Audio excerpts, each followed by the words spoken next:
Gold making bye Swapan Das. नमस्कार दोस्तों, आपका स्वागत है मेरे एक नए वीडियो में। आज मैं इस शाखा को बनाकर दिखाऊंगा, वीडियो को पूरा देखना।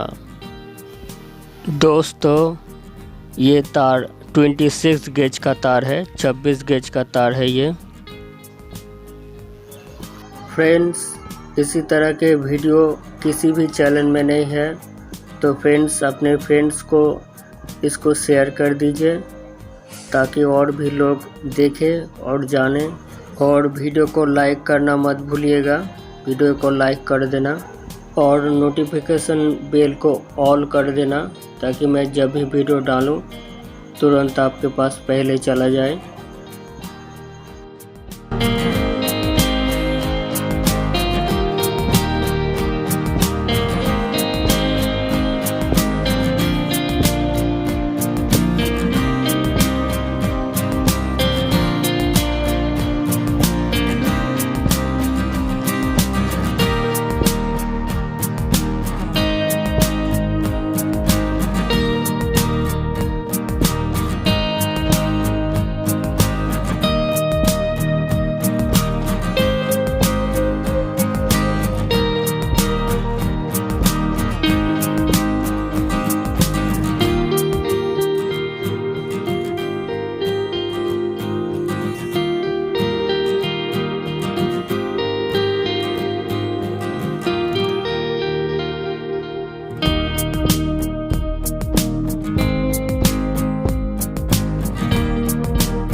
दोस्तों वीडियो देखने के लिए बहुत बहुत धन्यवाद। Thanks for watching. हंसते रहिए, मुस्कुराते रहिए। आपका दिन शुभ हो। Thank you.